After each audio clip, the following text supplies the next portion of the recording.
en el Noticiero Líder. En este momento es un gusto dar la cordial bienvenida al doctor Ludwig Álvarez, él es el presidente ejecutivo de Provisa. Muy buenas tardes, bienvenido al Noticiero Líder. Nos gustaría conocer, para enfocarnos ya en lo que es el inicio de la entrevista, ¿qué es Provisa? Buenas tardes. Buenas tardes, señora licenciada Máster Verónica Flores, señor licenciado Tustón.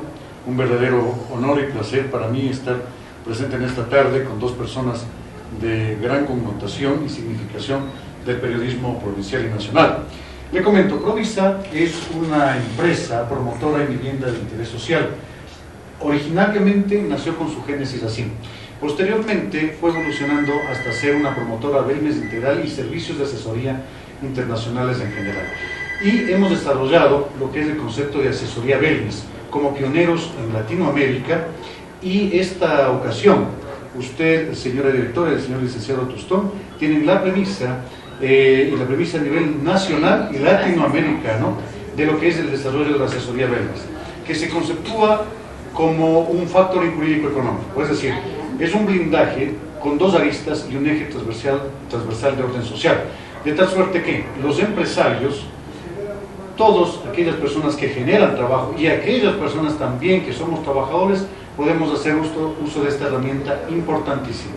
Porque desde el punto de vista jurídico, por citarle algo, para una empresa, el momento que tiene su capital social determinado y ha incurrido en pérdidas durante 2 periodos consecutivos, o no puede alcanzar el objeto social para el cual fue constituido, o sus resoluciones de juntas fueron inadecuadamente efectuadas, o tenemos una exclusión de socios sin observar los parámetros legales que establece la doctrina de la superintendencia de compañías, o la ley de compañías, o en su defecto la jurisprudencia, que no es otra cosa sino una norma de cumplimiento obligatorio que suple y se constituye una fuente de derecho para todos los ecuatorianos en este país, están incursos en una causal de disolución, pero los administradores o los representantes legales de los entes societarios muchas veces desconocen qué es este estado jurídico híbrido de la disolución y la liquidación.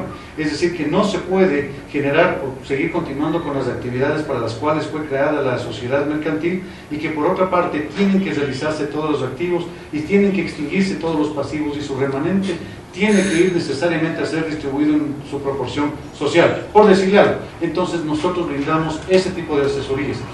Tenemos una asociación productiva de mujeres trabajadoras de X provincia, y necesitan capital, necesitan fondearse, y muy pocas personas conocen que el derecho bursátil, que el derecho societario les permite generar un factoring a través de las facturas comerciales negociadas, es decir, empaquetar una cartera determinada con proveedores inscritos en el registro de mercado de valores, para ellos, sobre la base de un descuento de valor de mercado en la bolsa de valores del país, poder efectivamente hacer líquidos esas facturas, que por decirle algo, en supermercado X, en supermercado Y, le pagan a 30, 60, 90 días, pero usted puede, si es que es productor, puedo hacerlo líquido ese momento. Nosotros le ayudamos sobre ese particular. En lo concerniente al estricto sentido jurídico, hablamos nosotros, por decirle algo, de la parte laboral, que es tan sensible.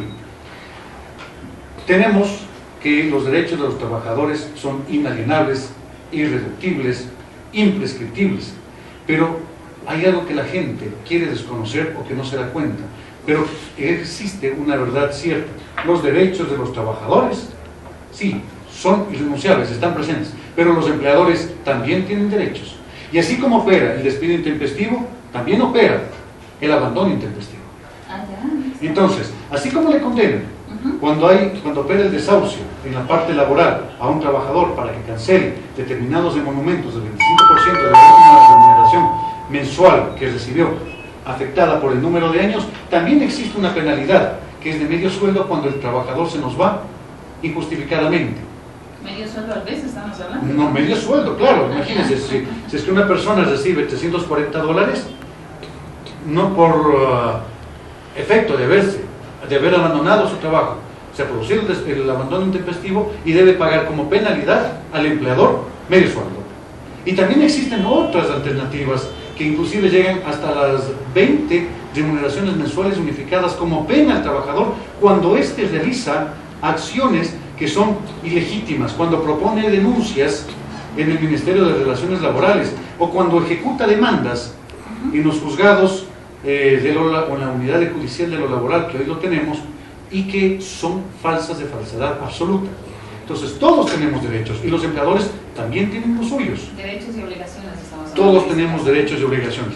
¿Qué es lo importante de esta asesoría wellness? Por ejemplo, una persona que en su trabajo ha sido afectada de una manera determinada, con acciones de desprecio. Por ejemplo, una señorita que se queda embarazada y hay personas un poquito más de edad que especialmente las damas, exactamente, y le dicen, ¿cómo va a ser posible que se quede embarazada? Que hay responsabilidad y una serie de cosas.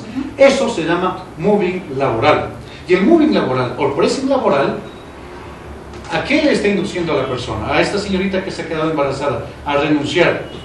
Pero muy pocos saben que las renuncias dadas sobre esas circunstancias jurídicas no es otra cosa sino despido intempestivo. Y el despido intempestivo, ojo, a pesar de que la señorita renuncie por su propia voluntad, entre comillas, con su firma y rúbrica y le entregue al gerente o a quien sea, eso no es renuncia, sino eso es despido intempestivo. Y la jurisprudencia de la Corte Suprema de Justicia, hoy Corte Nacional de Justicia, es clara en el sentido de manifestar de forma categórica y determinante que eso no es renuncia, sino eso es un despido intempestivo. Consecuentemente, tiene derecho al 50% de la última remuneración mensual multiplicada por todos los años que ha trabajado la persona ahí. Mire, eso son cosas que nosotros no sabemos. Otro particular, hablamos del desahucio, es decir, usted no me ha pagado, por decirle algo, durante 3 meses consecutivos. Entonces yo cojo, me voy, ¿a dónde? Al Ministerio de Relaciones Laborales. Le digo, a usted le voy a denunciar, señora empleadora. Regreso con la citación que me da el Ministerio, ¿no es cierto?, la Inspectoría de Trabajo respectiva. ¿Y qué sucede? Que simple y sencillamente la persona me dice, fírmeme aquí, me paga lo que tiene que pagarme y punto. Cuando eso está muy mal actuado y dentro de un proceso jurisdiccional, mire usted, el trabajador tiene las de perder, porque las notificaciones de la administración pública, en este caso del Ministerio de Relaciones Laborales, deben realizarse de la manera prescrita en el Estatuto del Régimen Jurídico Administrativo de la Función Ejecutiva en el ERJAFE, que señala que para poder efectuar las citaciones o las notificaciones debe ir un personero que sea parte del Ministerio, en este caso de Relaciones Laborales.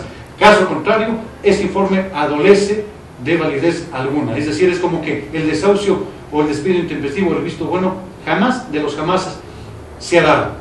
Otro caso por plantear en la parte del sector asociativo, cooperativo, de la economía social y de mercado. Estamos hablando, por ejemplo, de las cooperativas de ahorro y crédito, que ahora tienen una nueva superintendencia, que es la SEPS, la Superintendencia de Economía Popular y Solidaria. ¿No es cierto? Esa superintendencia, ¿qué hace? Tiene que observar que las cooperativas encuadren su accionar dentro de lo que establece el marco normativo, que es la ley orgánica. Pero ¿qué pasa? Hay cooperativas que simple y sencillamente no pueden recuperar su cartera, no reflejan eso en sus balances financieros contables y se encuentran ya inmersas en causales de disolución. ¿Qué implica? Que ya no pueden receptar dinero del público. Consecuentemente deberán única y exclusivamente extinguir todos y cada uno de sus pasivos, pagar a sus socios todo lo que ellos mediante certificados de aportación o ahorro lo tienen dentro de la cooperativa, cerrar sus puertas y dar a cada quien lo que responde, salvo en el caso de los bienes inmuebles, que no pueden, cuando han sido donados, no pueden ser sino destinados para la materia que fueron donados en inicio. Entonces, la asesoría wellness es una asesoría integral, que atravesamos asuntos inclusive hasta penales.